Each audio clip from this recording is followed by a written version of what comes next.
All right, folks, we're going to get ready to start.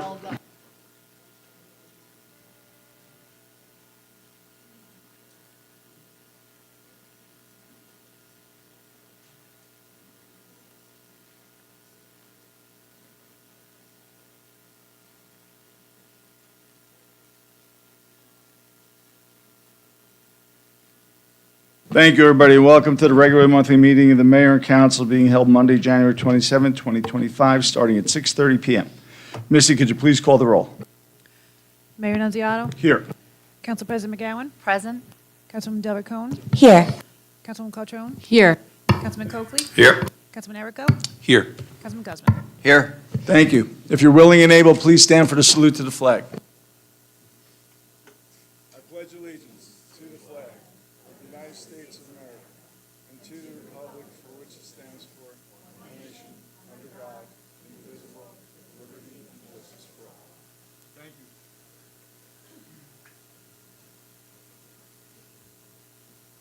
you. Missy? In compliance with the Open Public Meetings Law, Chapter 231, Public Laws of 1975, notice of this meeting was transmitted to the Record and Herald News and filed with the Borough Clerk on December 23, 2024, and is posted on the bulletin board outside of Borough Hall. Thank you. Councilwoman? Thank you, Mayor. So we have a number of proclamations to present to our newest Greenleaf businesses and organizations. So I'm just going to read the names of those organizations, and I'll read the proclamation once, and then we can go ahead and give them to you. And I think we'll take a picture. Is that right, Mayor? Yeah, we'll step down. You can read them after you announce them. Oh, okay, yep. So today, receiving Greenleaf acknowledgement is the Rutherford Congregational Church, Rutherford Swim Association, and Sweet Avenue Bake Shop. And I'll just read the proclamation. Well, you want to do it down there? I just thought I should do it in the mic, but I can do it down there. Use that mic. Sure. All right, if the mayor and council, well, it's me, would step down in front of the dais.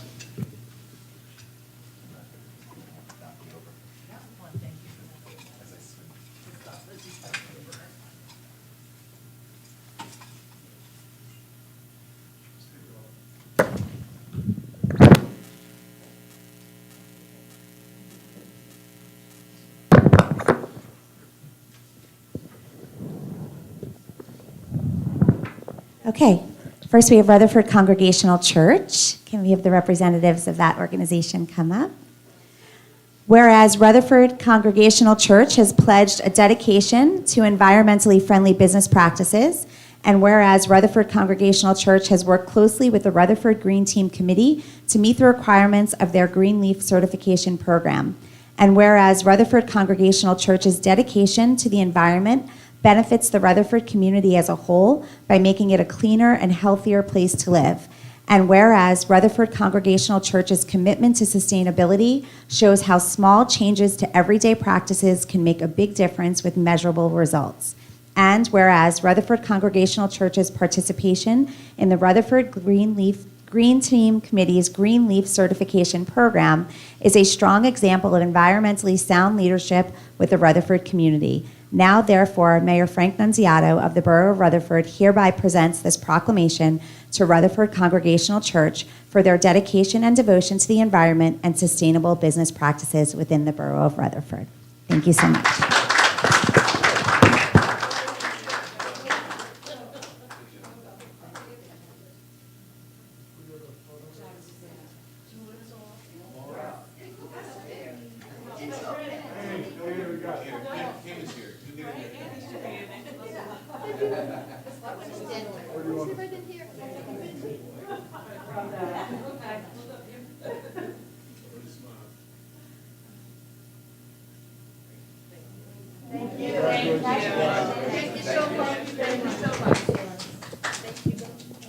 Okay. Is there someone here from Rutherford Swim Association? Great. I'm going to read to you as well. Whereas Rutherford Swim Association has pledged a dedication to environmentally friendly business practices, and whereas Rutherford Swim Association has worked closely with the Rutherford Green Team Committee to meet the requirements of their Green Leaf certification program, and whereas Rutherford Swim Association's dedication to the environment benefits the Rutherford community as a whole by making it a cleaner and healthier place to live.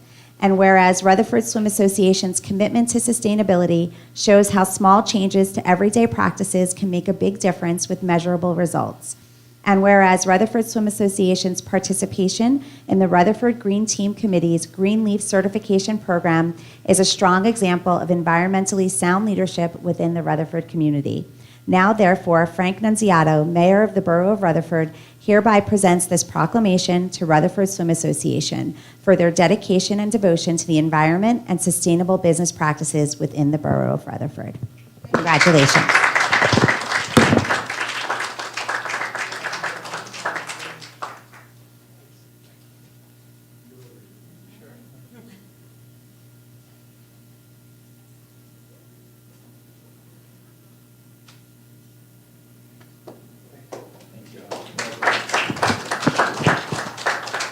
And Sweet Avenue Bake Shop, I see you back there. Okay. No, we're going to give you some. Oh, sweets? I wouldn't say no to that. I'm going to read to you too, because you deserve it. Okay. Come closer. Whereas Sweet Avenue Bake Shop has pledged a dedication to environmentally friendly business practices, and whereas Sweet Avenue Bake Shop has worked closely with the Rutherford Green Team Committee to meet the requirements of their Green Leaf Certification Program, and whereas Sweet Avenue Bake Shop's dedication to the environment benefits the Rutherford community as a whole by making it a cleaner and healthier place to live. And whereas Sweet Avenue Bake Shop's commitment to sustainability shows how small changes to everyday practices can make a big difference with measurable results. And whereas Sweet Avenue Bake Shop's participation in the Rutherford Green Team Committee's Green Leaf Certification Program is a strong example of environmentally sound leadership within the Rutherford community. Now, therefore, Frank Nunziato, Mayor of the Borough of Rutherford, hereby presents this proclamation to Sweet Avenue Bake Shop for their dedication and devotion to the environment and sustainable business practices within the Borough of Rutherford. Thank you and congratulations.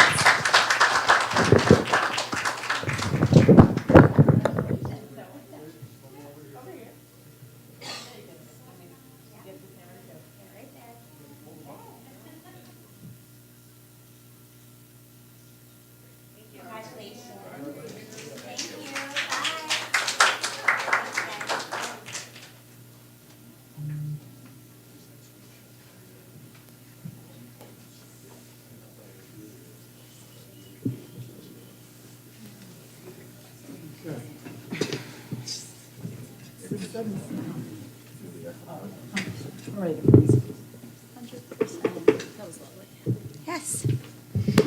You're up, Roy.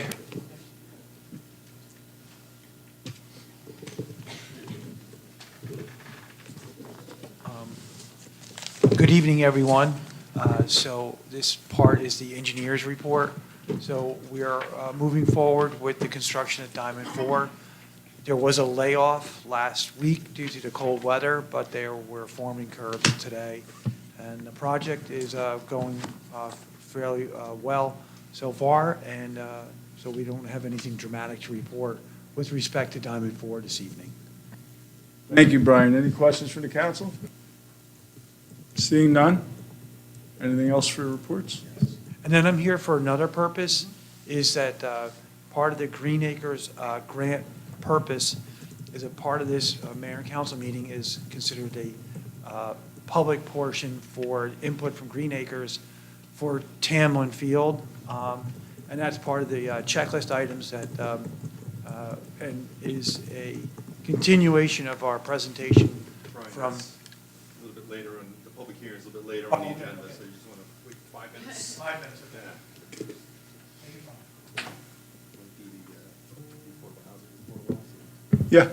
Okay, so now, in the context of the current DCA guidance for fourth round, it was the charge from that process that we look at their math. And we looked at their math, and I'm going to have Lindsay from my office explain the process more in detail, but we checked their math and taking consultation from your fair share housing attorney, we've produced a document needed, and there's a resolution that accompanies that. So if you want to go through that, Lindsay, real quick. And Lindsay is the planner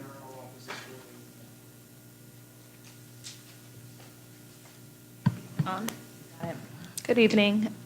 So about a year ago, the state issued new legislation that said that there would be new guidelines for the fourth round of affordable housing. In October, they released numbers which for every municipality in the state stating what their present and prospective need would be.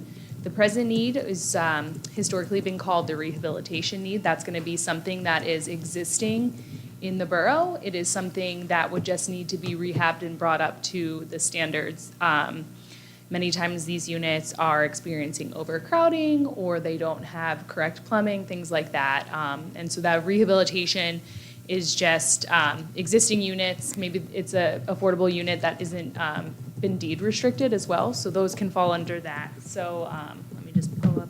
So that one we didn't really explore too much because they're existing units. It's work that can get done using your Affordable Housing Trust Fund. And the borough has 16 units. So over the course of 10 years, 16 units would have to be rehabilitated. The second piece was the prospective need. Now these are going to be new units that will have to be built over the course of 10 years. What needs to be adopted by January 31st is a resolution stating if you agree or disagree with the numbers that DCA has put out there. The legislation says specifically that you have to use the calculations that DCA developed. They created a calculation that could be used across 500 plus municipalities. So they use 3 equally weighted factors at 33.33% each. The first is going to be your non-residential evaluation. So that's going to be your tax assessor's valuation of properties that are not residential. And it compares from the previous round to the current round, the changes that occurred. The second factor is your income, your median income, and it gets compared back to the median income, the lowest median income in your housing region. We're in housing region 1, so that would be Patterson. And that's all based off of census data. So those 2 sources of data are not really information that you can argue, right? It's census, it's tax assessor's records. The third factor was the land capacity factor, and this one was, we use GIS. It's a mapping system that we use that was distributed by the state. They put out a map and they said they identified, it wasn't even entire parcels, it was just pieces of lands that they said could be developed. They made these numbers non-binding purposely so that the towns could all go back and look at the maps to determine if these numbers were correct, if these lands were correct, because there's no streamlined way to report things like zoning board decisions, planning board decisions, or even your settlement from your third round. So we took the mapping, we looked at it, we looked at where some of the mapping was located. There was one piece that was part of a right-of-way. A lot of it was adjacent to the turnpike. And it seemed that the way the mapping was laid out and the aerial imagery that they used wasn't aligned correctly. So the process that we were able to remove some parcels to bring your unit count for prospective need to 210 units in lieu of the 223 units that DCA had calculated. So tonight the resolution is basically to say we did the math, we showed our work in our report, we checked your work, and unfortunately, we do not agree, and this is why we don't agree. Our report goes parcel by parcel, identifying each lot and stating why it doesn't, why it's not developable. I want to just bring up that there's a second piece to this. This is kind of a 2-piece approach. The first piece is the resolution this evening, which is just about the numbers and the calculations. The second piece, which will happen in June when a housing element is adopted, is where you look through a vacant land analysis and you figure out the realistic development potential. So right now, we are constrained of just using the calculations given to us by the state, whereas in June, we'll be able to bring kind of a more robust network of information to further define what is actually developable within Rutherford. I know I gave you a lot of information, so if you have questions, feel free to ask. I'm more than happy to help you. Thank you. Thank you, Lindsay. Anybody have any questions for it?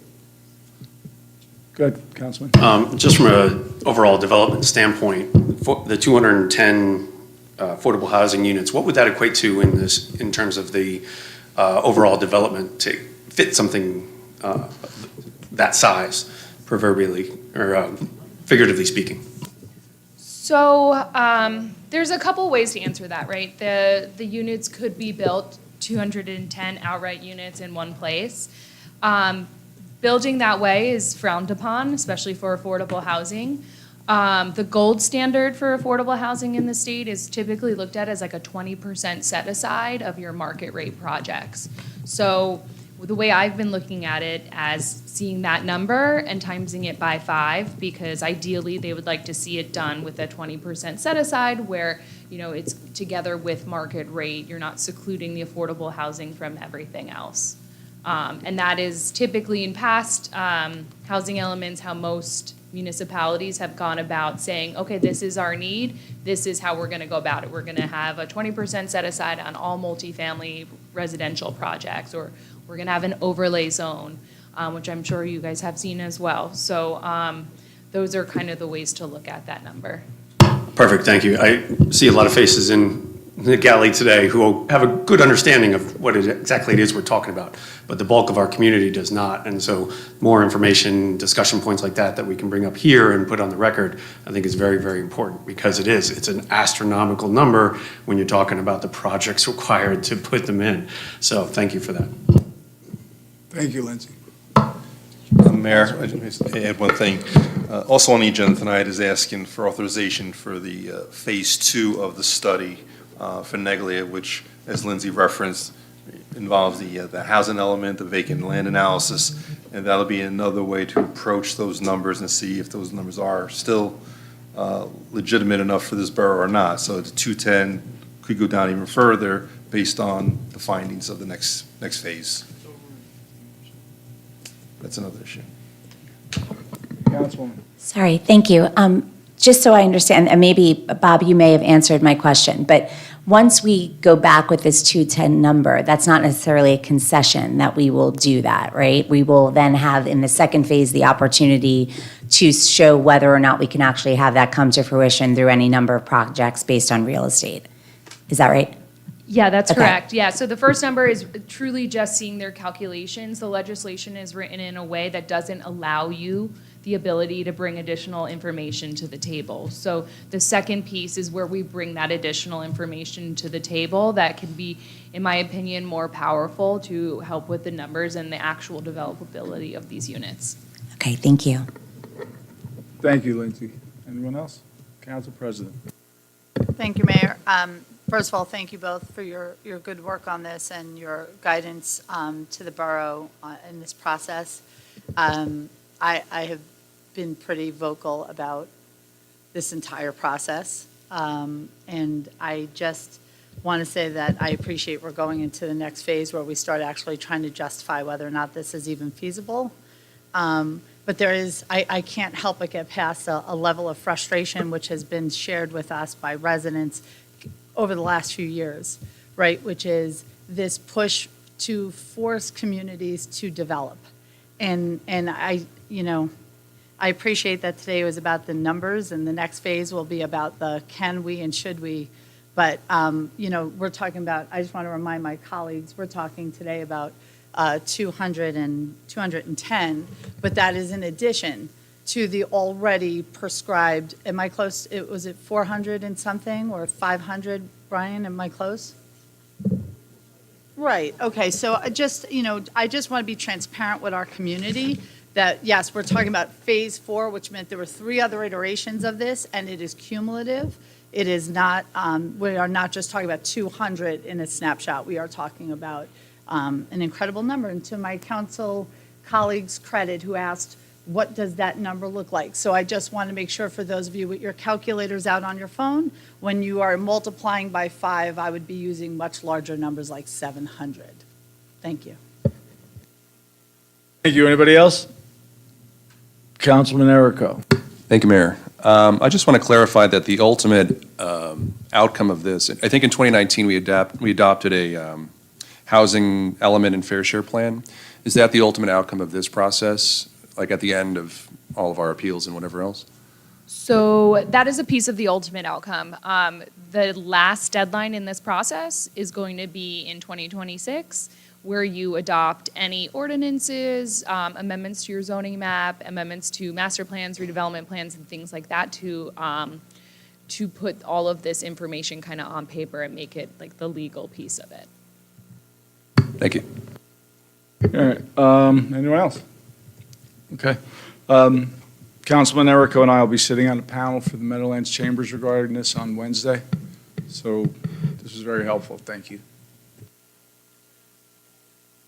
Anything else, Brian? Thank you, Lindsay. We have no changes to the proposed agenda. Anyone else? No? Okay. Ordinance on first read, we have nothing. Ordinance on second read, Councilman Guzman. Thank you very much, Mayor. I have ordinance on second read, establish a handicap space on Dean Court. Ms. Eek, would you please read the ordinance by title only? An ordinance to amend and revise Chapter 126, Vehicles and Traffic of the Borough Code of the Borough of Rutherford to establish a handicap parking space on Dean Court. I'd like to motion that the ordinance be passed on second reading and advertised according to law. I'd ask for a second. Second? Second by Council President. I'm now going to open this up to the public for any public comment. You know the drill. Denise Gordini, 1 Walnut Street. Hi, everybody. First of all, thank you, because you did address some of the questions that I had, so. This is just about the parking ordinance. We didn't get to. Oh, I'm sorry. Okay, it's okay.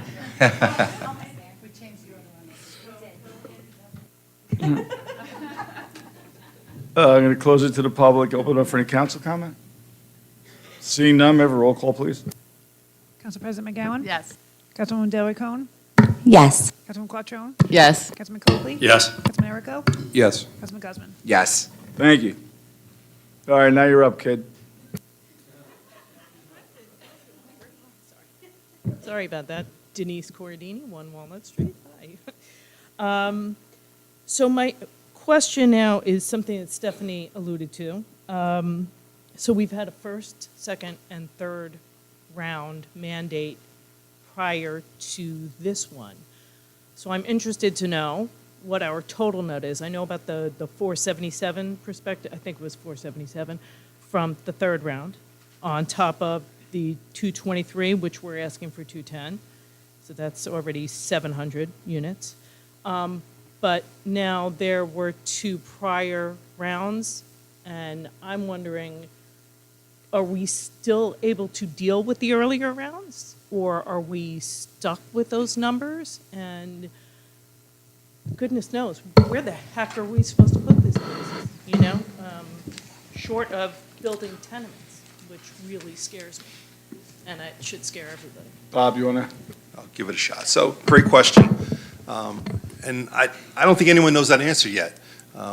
Initially we were told that they would be in addition to. We were at 477 after the third round. Now we're at hopefully 210. But now we're also hearing that on July 1st, there's going to be a ruling issued that'll give clarity. So right now I don't have that answer. We're hoping the round 4 supersedes everything else, but we don't have that answer yet. Hopefully by July 1st we'll know. Lindsay, you want to add anything?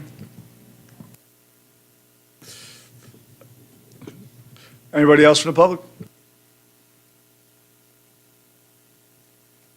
Sure. David Labruno, 423 Stuyvesant. Bob, you just mentioned a ruling, or, excuse me, just directly to someone up there. There was a ruling mentioned. I was wondering who would be the person making that ruling? Is this our state legislature or the state, Supreme Court? Because that's a big difference there. Our state legislators continue to come up with these numbers. I would hope we could consult with them, speak with them, wonder how they come up with these ideas. Also, our person over here, Lindsay, had mentioned the calculation, and she just mentioned 3 factors that went into it. Is this a mathematical type formula? And maybe you could direct us to some place specifically on the internet where we could, peruse this instead of looking through reams of information. So that's it. One other thing would be, you mentioned we're over 700 units. That would give us, if we do what we've been doing lately, which is just getting a apartments, which count 15%, that puts you 4,700 units. So that, since it's only a 15% calculation instead of the 20, which we've not done in this town, to my recollection ever. So in the interest of transparency, that's an even larger number. So, and then I just, wondering what this means, since the other numbers were not fulfilled as of yet. It seems unusual to me that the state legislature and our legislators that we have in this area would just continually to, generate larger and larger numbers without any concept of how this truly and actually would work, because unfortunately the state Supreme Court seems to approve these numbers and mandate these numbers, let's say, as when they invented the developer's remedy. So all of this is not great stuff, and I wish we had better representation at the state that would make, some of these things better. Thank you. Thank you. We'll answer that, let everybody else speak, and then you can answer. Anybody else from the public wishing to speak? Seeing none, I'm going to, Katie? Katie Marshall, 50th Terrace. Just for some perspective, when looking at these numbers for the fourth round, when you do the math, it brings you to 210 affordable housing units plus 1,050 market rate, which brings you up to 1,260. And just for some perspective, I was thinking, what big housing development do I know? Starrett City just came to mind because I used to see commercials for it when I was a kid. So I looked up the size of Starrett City. 5,881 units in 46 buildings that are 11 to 12 stories high. Now that is just, our fourth round is 20% of that size of Starrett City. So can you imagine if we combine all of this together? I was very disappointed to read today that the lawsuit didn't go so well on behalf of the 27 towns, which we all anticipated that. Is there a way to request from the state what the filled or the capacity is of what has been built so far, and what the real true need is? As David pointed out, the numbers just keep piling up and piling up, but is there any way of measuring how effective and how useful what's been built so far? Also, I think that we need to, or I request, please, that we have a town hall about this, because this is the biggest thing that has ever happened to this town. I'm sure you're tired of hearing me say this, but my family has lived here since 1888. My husband doesn't want to live here anymore because of this, because it's just not the town that he moved into 30 years ago. I think that the residents are due a town hall, and a very thorough town hall, to really discuss the issues at hand and to see what is the best way that could be dealt with this without capitulating, hopefully, and building 80 to 20 and winding up with more than Starrett City. And where would that go? And, the town rejected building another town across the highway once before. Now it seems like the state is mandating that we're building another town, and that will fall on the backs of the taxpayers, especially when developers are given pilots. So these are all things that I think about on a daily basis, because this is the town that I grew up and love. So thank you. Thank you. Anybody else from the public wishing to speak? All right, I'm going to close it to the public now. And Lindsay? To answer the question about the numbers, the state has really prided themselves on transparency about how they came to these numbers. So they actually have an Excel document that you can download and look through the numbers. I don't know the exact website, but if you just Google New Jersey DCA fourth round affordable housing, it should be one of the first ones that comes up. You'll see the full report where they explain each of the factors and how they came to the numbers. And then there's also a downloadable Excel document that links to different pages, and you can see exactly which numbers link and how the calculations were done. Thank you, Lindsay.